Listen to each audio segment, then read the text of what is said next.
பின்னி பிணைஞ்ச கூட்டணி பத்தி தளபதினு ஒரு எம்எல்ஏ கிளியும் கிழிச்சாரு. அதெல்லாம் ஏதாவது உங்க காதுகள்ல கேக்குதா? கிளின்னு கிழிச்சாரு அப்படின்னாங்க. உடனே மறுநாள் RS பாரதி இனி இதை பேசக்கூடாதுன்னு முடிஞ்சிட்டாங்க. ஏன்னா அவர் சொன்னது உங்களுக்கு நிர்வாகிகள் கூட இல்ல அப்படிங்கிற வார்த்தைகள் தான் கண்டனத்திற்குரிய வார்த்தை. ஆனா எடப்பாடி பழனிசாமி எனும் தற்குறி அப்படின்னாரு யாரு? அண்ணாமலை.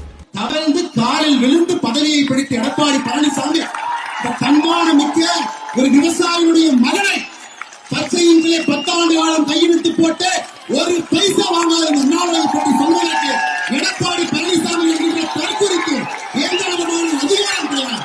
அந்த பிஜேபியோட எப்படி கூட்டணி வச்சீங்க? கூட்டணி விட்டு வெளியே வரும்போது என்னன்னு சொல்லி வெளியே வந்தீங்க? கிளின்னு கிழிக்கிறதா என்ன தெரியுமா?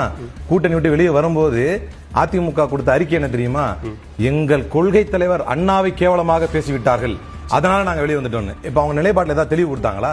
அது இருக்கும் போதே இந்து முன்னணி மாநாடு மதுரையில் நடக்குது.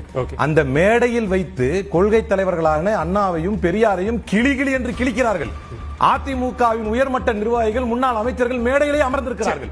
வெறும் சீட்டுகளுக்காகவும் தன்னுடைய சொந்த பதவியை தக்க வைத்துக் கொள்வதற்கான ஒரு சுயநலவாத கொள்கைக்காக ஜெயலலிதா என்ற இரும்பு பங்கை உருவாக்கிய கட்சியை பாஜகவிடம் அடமானம் வைத்து அடிமைத்தனத்துக்கு இறங்கிவிட்டார்.